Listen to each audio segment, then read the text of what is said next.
Good morning class. आज से start करते हैं हम लोग हिस्ट्री। ठीक है, चलिए डाल लीजिए मध्यकालीन इतिहास। इतिहास के 3 प्रमुख भाग हैं जैसा बताया गया है, हम जानते हैं। प्राचीन इतिहास, मध्यकालीन इतिहास, आधुनिक भारत का इतिहास। हम लोग सबसे पहले शुरू करेंगे मध्यकालीन इतिहास से। मध्यकालीन इतिहास जैसा कि हम जानते हैं कि दिल्ली सल्तनत, ठीक है, दिल्ली सल्तनत या कह लीजिए दिल्ली सल्तनत से शुरू होता है। उससे पहले हम शुरू करेंगे मध्यकालीन इतिहास। तो शुरू होता है मध्यकालीन इतिहास कि अरब इन्वेडर्स या अरब के जो आक्रमणकारी थे, अरब के जो से आए थे, तुर्क से जो लोग आए थे, जब उन्होंने आक्रमण शुरू किया था, वहां से हमारा मध्यकालीन इतिहास शुरू होता है। अब ये मध्यकालीन इतिहास की पृष्ठभूमि है। आखिर अरब या तुर्क पहली बार इंडिया में क्यों आए, क्यों यहाँ आक्रमण किए, क्या वो ढूंढ रहे हैं? तो हर वाकया के पीछे कहानी होती है। से मध्यकालीन इतिहास में पहले दिल्ली सल्तनत क्यों आई, उससे पहले तुर्क आए, तुर्क से पहले अरब इन्वेडर्स आए, ये भारत में क्यों, किस वजह से आए। जिस दिन हम ये समझ लिया, इतिहास बहुत ही साफ हो जाएगा। ठीक है, तो सबसे पहले शुरू करते हैं 632 एडी से। 632 एडी में क्या हुआ? 632 एडी में प्रॉफेट मोहम्मद का देहांत हो जाता है। प्रॉफेट मोहम्मद नहीं रहते हैं, ठीक है। उसके बाद क्या होता है? 636 एडी में आइए। 636 एडी में एक प्रथा चलाई जाती है जो कि रहती है खलीफा की। खलीफा मतलब क्या है? एक पद नियुक्त किया जाता है खलीफा का, जो कि पूरे विश्व में इस्लाम धर्म का मुखिया होगा, धार्मिक भी और राजनीतिक भी। ठीक है, तो यहां से क्लियर है। अब देखिए 636 एडी क्या होता है। 636 एडी में आपका खलीफा चुने जाते हैं। सबसे सर्वप्रथम खलीफा जो चुने जाते हैं 636 एडी में, वो होते हैं उमर। अब ये उमर आपके क्या है, क्वेश्चन के रूप में देखिए तो ये फर्स्ट खलीफा है। ठीक है, होता है। अब ये क्या होते हैं, ये 2 कार्य हैं। सबसे पहला तो राजनीतिक, दूसरा धार्मिक। ये राजनीतिक एवं धार्मिक दोनों ही प्रकार के मुखिया। तो धार्मिक रूप से अब खलीफा का यह कार्य होगा कि वो अपने जितना हो सके उतने दूर तक अपने धर्म का प्रचार प्रसार करे या अपने धर्म से लोगों को जोड़े।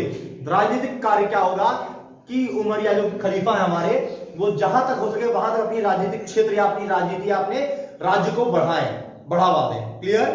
इसके बाद ये कार्य चलता रहता है। ठीक है, आप सीधा आ जाइए 711 एडी में। ये हो गया, ठीक है, ये समझ लीजिए आप। ये पृष्ठभूमि बस इतनी थी कि 636 एडी में खलीफा, 636 एडी से प्रॉफेट मोहम्मद के देहांत के बाद या उनके ना रहने के बाद 636 एडी से खलीफा की नियुक्ति का प्रावधान शुरू हो जाता है। और जो खलीफा होगा वो पूरे विश्व का इस्लामिक धार्मिक एवं राजनीतिक गुरु होगा। 636 एडी के बाद आप आ जाइए 711 एडी। हमें मोहम्मद गजनी या गजनवी या मोहम्मद यहां तक पहुंचने से पहले पृष्ठभूमि समझनी पड़ेगी कि ऐसा क्या हुआ कि मोहम्मद गजनवी बार बार आके भारत में आक्रमण करता था, लूटता था और चला जाता था। इसकी पृष्ठभूमि समझने के लिए आपको ये सारी कहानियां लाइन से याद होनी चाहिए। ये कहानियों से प्रश्न 1-2 उठता है, पहली बात। दूसरी बात, अगर ये कहानियां नहीं याद रही तो आपको आगे का सीक्वेंस नहीं समझ आएगा। ठीक है, अब आ जाइए 711 एडी में। 711 एडी में कौन रहता है हमारा खलीफा? 711 एडी में वाजिद अली खलीफा होते हैं। ठीक है, अब ये वाजिद अली खलीफा है, इनके अंतर्गत पूरा इस्लामिक बुनियाद आता है। तो क्या होता है, श्रीलंका है ना हमारा, समझिए, ये जो श्रीलंका है, भारत के लोग श्रीलंका, ठीक है, यही सेम श्रीलंका, कुछ बदला नहीं है। ये श्रीलंका क्या करता है, ये चाहता है कि मैं वाजिद अली को कुछ गिफ्ट भेजूं, और ये भेजता है गिफ्ट। ये गिफ्ट जो जा रहा होता है तोहफा, ठीक है,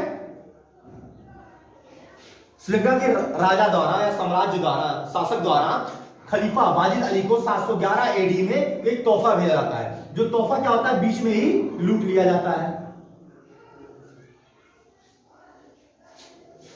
ठीक है, ये तोहफा बीच में ही लूट लिया जाता है। अब ये तोहफा लूटा गया लुटेरों द्वारा, लेकिन ये तोहफा जहां लूटा गया है उसके बगल में या पास में ही पड़ता है ईरान, थोड़ी दूर पे। तो वाजिद अली का तोहफा लूटा गया है, तो ईरान के जो शासक हैं वो खुद एक मुस्लिम इस्लामिक धर्म के हैं, वो इस्लामिक धर्म के हैं, और इस्लाम के प्रमुख या मुखिया खलीफा के लिए भेजा गया तोहफा अगर लूट लिया गया तो ये एक बात होगी ना प्रतिष्ठा के खिलाफ। इसीलिए ईरान के जो शासक होते हैं, जिनका नाम होता है मंसूर, ये नाम याद रखिएगा, मंसूर हजाज। मंसूर हजाज कहते हैं कि ये सामान जहां लूटा गया है, कहां लूटा गया है सामान, ये सामान लूटा गया देवल में। और देवल किसके अंतर्गत आता था, देवल आता था दाहिर नामक शासक के अंतर्गत। और दाहिर कहां का शासक था, सिंधु के पास का, इंडस रिवर है ना या सिंधु है ना, ये वहां के शासक थे। यानी कि अफगानिस्तान, सिंधु, ये सब लेके पूरा बॉर्डर काफी फैला हुआ था, दाहिर शासक थे। अब श्रीलंका से चला हुआ तोहफा जो वाजिद अली खलीफा के लिए चला था, वो बीच में लूट लिया जाता है, कहां, देवल नामक जगह पे। अब ये देवल नामक जगह किसके अंतर्गत आती है, ये देवल नामक जगह आती है दाहिर राजा के शासक के अंतर्गत। ये बात बुरी लग जाती है मंसूर हजाज को, जो ईरान के शासक होते हैं। वो उसके परिणामस्वरूप क्या हुआ, मंसूर हजाज ने अपने गुलाम मोहम्मद बिन कासिम को भेज दिया कि जाओ अब आप दाहिर पे आक्रमण करो। ठीक है, देवल, अब देखिए ये जो देवल है जहां पे लूट हुआ था, वहां पे भतीजा बैठा था। किसका भतीजा है, दाहिर का। ठीक है, इसका नाम जरूरी नहीं है। उसके बाद देवल के आगे आओगे आप तो इनका दाहिर का खुद पुत्र था, यानी कि दाहिर के मेन राजधानी तक पहुंचने के लिए, अफगानिस्तान के बीचों बीच ऊपर पहुंचने के लिए, भारत सीमा तक बीच में जितना साम्राज्य था, एक करके अगर ये राज्य में आते जाएं तो सबसे पहले देवल आया, देवल के बाद आपका निरुल आएगा, निरुल के बाद आपका रावर आएगा, रावर के बाद ये दाहिर तक पहुंचेंगे। ठीक है, पहले देवल, ये सब जगह है देवल, उसके बाद निरुल, उसके बाद रेवल, उसके बाद ये दाहिर तक पहुंचेंगे। अब क्या हुआ, 711 एडी में ये लूट हो गई। 712 एडी में क्या हुआ, मोहम्मद बिन कासिम मंसूर हजाज द्वारा भेज दिया जाता है। अब ये मोहम्मद बिन कासिम जो है, मोहम्मद बिन कासिम जो है, ये वहां से चला और एक के बाद एक ये हराता चला गया। इसने पहले देवल पे कब्जा किया, दाहिर के भतीजे को हरा दिया, निरुल पे कब्जा किया, दाहिर के पुत्र को हरा दिया। यहां उसका स्वयं दाहिर का पुत्र बैठा था, लेकिन यहां बैठा दाहिर यहां से हिल नहीं रहा, जाके मार नहीं रहा, वो वेट कर रहा है।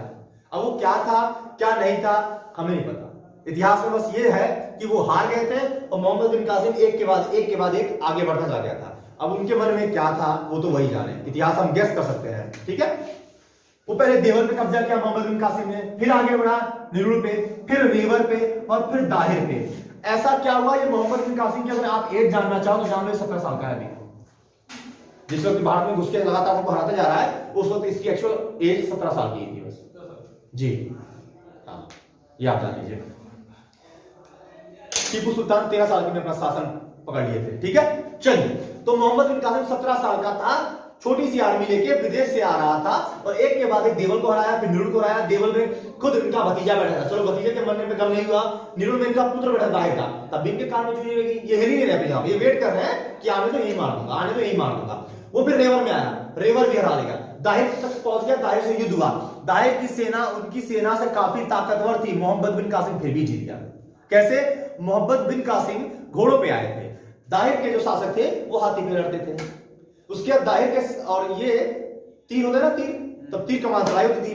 तो जब दाहिर के एक हाथी को तीर लग गया युद्ध में, मोहम्मद बिन कासिम द्वारा चलाया गया तीर दाहिर के हाथी को लग गया, दाहिर का हाथी हो गया जख्मी, दाहिर का हाथी गिर गया और दाहिर खुद गिर गए। दाहिर खुद गिर के जब बाई वॉक या बाई घोड़े से दौड़ रहे हैं तो इतनी बड़ी सेना में दूर से दिखता था कि हमारा राजा जी रहा है, हमारा राजा लड़ रहा है, राइट। और जब तक राजा है तब तक सेना का हिम्मत बना रहता था।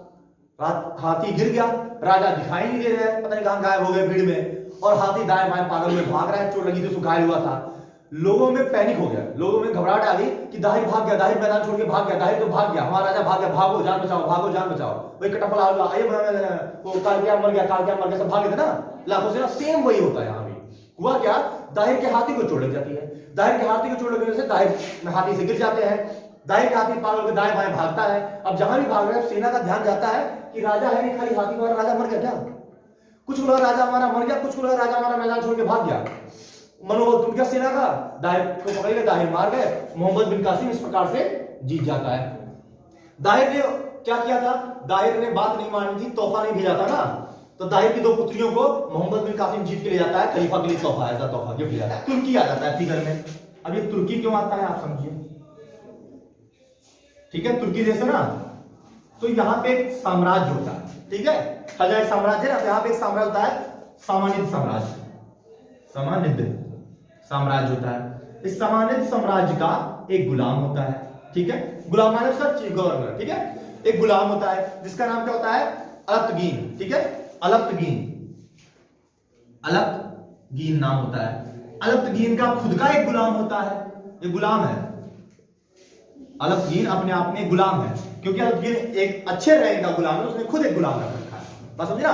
अलफ्तगीन यानी हायर ऑफिसर रैंक का सेनापति या गवर्नर है, जिसने अपने अधीन अपने नीचे काम संभालने के लिए एक और गुलाम या एक गवर्नर रखा है, क्लियर। तो अलफ्तगीन ने भी गुलाम रखा है, इस गुलाम का नाम होता है आपका सुबुक्तदीन, ठीक है, सुबुक्तदीन। अब देखिए क्या होता है, अलफ्तगीन जो कि समानित साम्राज्य का एक गुलाम था तुर्की देश में, टर्की में, उसको जमता नहीं है। जमता क्यों नहीं है, वो देखता है कि मैं इस साम्राज्य के अंतर्गत रह के वो सब कुछ नहीं हासिल कर पा रहा हूं जिसका मैं हकदार हूं या जिसकी मेरे अंदर उतनी क्षमता है, ठीक है। इंसान हमेशा ज्यादा मांगने की अपेक्षा करता है, ज्यादा चाहने की अपेक्षा करता है, और जब खुद में टैलेंट हो तो इंसान जरूर आगे बढ़ना चाहता है।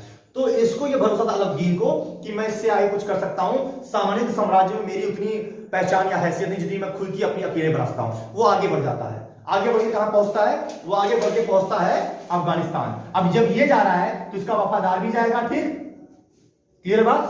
ये दोनों कहां पहुंच जाते हैं, अफगानिस्तान, ठीक है, अफगानिस्तान, अफगानिस्तान पहुंच जाते हैं। और यही अफगानिस्तान में अलफ्तगीन जो है वो तुर्क साम्राज्य का स्थापना करता है। तो इससे पहले तुर्क साम्राज्य कहीं नहीं था, सामान्य साम्राज्य का निकला हुआ एक गुलाम जिसका नाम अलफ्तगीन था, वो अफगानिस्तान जाता है अपने एक गुलाम सुबुक्तगीन के साथ, और अलफ्तगीन किसकी स्थापना करता है, कौन से साम्राज्य की, तुर्क साम्राज्य की। क्यों तुर्क की, क्योंकि वो तुर्की से आया था, तो उसने कहा अब मैं तुर्क से आया हूं, मैं अपना एक साम्राज्य बनाऊंगा, तुर्क साम्राज्य, ठीक है, क्लियर है बात। अब इस अलफ्तगीन की भी एक पुत्री थी। अब अलफ्तगीन के पास एक ही वफादार गवर्नर था और नए नए देश में आया था, कोई उसके उस लायक नहीं था, उसके धर्म या जैसे दोनों दायरे था, उसकी नजर में एक ही वफादार, एक ही बढ़िया सेवक, एक ही टैलेंटेड था, वो सुबुक्तगीन। तो अलफ्तगीन जिसने 962 में, ठीक है, अलफ्तगीन जिसने 962 में तुर्क साम्राज्य की स्थापना की अफगानिस्तान में आके, वो 963 तक रहा, ठीक है, 963 तक रहा। साल डेढ़ साल के अंदर अंदर ही उसने, जब उसको लगा कि मेरी मृत्यु नजदीक है या मृत्यु होने वाली है, उसने अपनी पुत्री का विवाह, अपनी बेटी का विवाह सुबुक्तगीन अपने वफादार गुलाम के साथ करवा दिया। तो अब तुर्क साम्राज्य का शासक कौन हुआ, सुबुक्तगीन। इसी सुबुक्तगीन के सुपुत्र जी हैं मोहम्मद गजनवी। तो मोहम्मद गजनवी तक पहुंचने के लिए हमें इतना इतिहास जानना पड़ा, क्लियर बात, ठीक है। अब आपको समझाइए मोहम्मद गजनवी ने किया क्या है, कैसा विवाद हुआ, जिस वजह से पहली बार दाहिर में कोई आया, मोहम्मद बिन कासिम नाम का एक व्यक्ति आया जिसने दाहिर पे आक्रमण करके दाहिर की दोनों पुत्रियों को ले गया, ठीक है। उसके बाद सब कुछ नॉर्मल चलने लगा।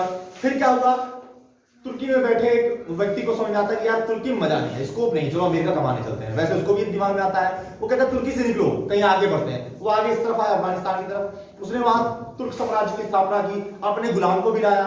जब उसकी मृत्यु नजदीक आई, अपनी पुत्री की शादी अपने गुलाम को करवा के, और साम्राज्य का शासक बना देता है सुबुक्तगीन को। अब ये सुबुक्तगीन कौन है, अब ये सम्राट है, ठीक है, कहां के, तुर्क साम्राज्य के, ठीक है। एक साम्राज्य बनाया था, ये साम्राज्य बनाया किसके द्वारा गया, साम्राज्य बनाया गया इनके हेड के द्वारा, अलफ्तगीन द्वारा। और ये आ जाते हैं फिगर में, करते क्या है 977 में, 977 में ये अपने पड़ोसी यानी सिंधु नदी है ना, सिंधु के शासक जयपाल पे आक्रमण करते हैं 970 एडी में, ठीक है। इस पे आक्रमण करके जयपाल को हरा देते हैं, ठीक।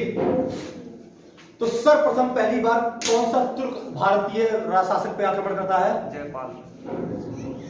कौन सा तुर्क शासक, सुबुक्तगीन।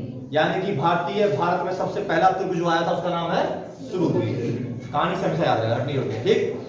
तो सुबुक्तगीन साम्राज्य बन जाते हैं अलफ्तगीन की मृत्यु के बाद। और सर्वप्रथम वो क्या करते हैं, वो सिंधु, अपने बगल सिंधु है ना, ये अफगानिस्तान है, अफगानिस्तान के इधर पहाड़ है, पहाड़ से सिंधु नदी बहती जाती है, हमने भूगोल में पढ़ाई है। बस वो सिंधु के शासक यानी कि अपना बगल के राजा जयपाल पे आक्रमण करते हैं, जयपाल को हरा देते हैं, क्लियर। और इन्हीं सुबुक्तगीन का पुत्र होता है मोहम्मद गजनवी, महमूद जिसे कहते हैं, ठीक है, महमूद गजनवी। इस महमूद गजनवी ने क्या किया था? इस महमूद गजनवी ने, ठीक है, अपने आप को सुल्तान कहा, ठीक है, अपने आप को सुल्तान कहा। कौन सा सुल्तान? हाँ, महमूद गजनवी सुल्तान। पर सुल्तान का मतलब क्या था? नहीं, शासक तो था ही, इस इनका पुत्र था, आने वाला उत्तराधिकारी था, और उसके बाद जब ये सुल्तान नहीं रहे तो मोहम्मद गजनवी ही शासक बना तुर्क साम्राज्य का। लेकिन सुल्तान का तात्पर्य तब होता था, सुल्तान माने खलीफा। याद आया ना खलीफा कौन है? जरूरी खलीफा क्या? खलीफा अभी नहीं, आधुनिक भारत के इतिहास में 1920 तक आपको जानना पड़ेगा खलीफा कौन है। समझो खलीफा कौन है? पूरे दुनिया का इस्लामिक चेहरा या हेड होता है खलीफा। और कब शुरू हुआ था ये प्रथा? 636 ईस्वी पहली बार उमर बने थे, ठीक है। 1920 में जब आप पढ़ोगे आधुनिक भारत, खिलाफत मूवमेंट पढ़ोगे, वहां भी जानना पड़ेगा खिलाफत मूवमेंट क्या है। जब दूसरा विश्व युद्ध होता है, ठीक है, तो प्रथम विश्व युद्ध होता है। प्रथम विश्व युद्ध खत्म होने के बाद 1919 में, क्योंकि टर्की ने, तुर्की, इस टर्की ने ब्रिटिश का साथ ना देके ब्रिटिश के अपोजिट का साथ दिया था, इसीलिए ब्रिटिश ने क्या किया, वहां के शासक या खलीफा को वहां से हटा दिया कि ना, अब टर्की का शासक खलीफा नहीं रहेगा, ब्रिटिश का बंदा रहेगा। इस बात से क्या हुए, इंडिया के मुस्लिम नाखुश हुए। क्यों? क्योंकि खलीफा क्या है? पूरे दुनिया का इस्लामिक हेड है, उसे आप नहीं हटा सकते। और इसीलिए जब 1920 में भारतीयों द्वारा असहयोग आंदोलन किया गया, तब मुसलमान द्वारा अपने आप समर्थन मिला, क्योंकि उन्होंने किया क्या? खिलाफत मूवमेंट। अब खिलाफत मूवमेंट क्या है? तो इतिहास और कहानी से पढ़ते रहो, खलीफा बहुत जरूरी है समझने के लिए। क्लियर? तो ये था खलीफा। अब क्या हुआ? सुल्तान कौन है? सुल्तान वह सदस्य है जो खलीफा का परचम लहराएगा। परचम मतलब कि उनकी टेरिटरी को और बढ़ाएगा, उनका मेन आर्मी मैन या फोकस या योद्धा। मोहम्मद गजनवी ने कहा मैं सुल्तान हूं। सुल्तान माने मैं खलीफा का सैनिक हूं, मैं खलीफा के लिए और साम्राज्य बढ़ाऊंगा, ठीक है। और इसने क्या किया? इसी बात को प्रूव करने के लिए, अपने आप को सुल्तान बनाए रखने के लिए 16 से 17 बार भारत पे लगातार आक्रमण किए हैं। मोहम्मद गजनवी आता था, आक्रमण करता था, लूटता था और चला जाता था, ठीक है। अब मोहम्मद गजनवी के बारे में हम कल विस्तार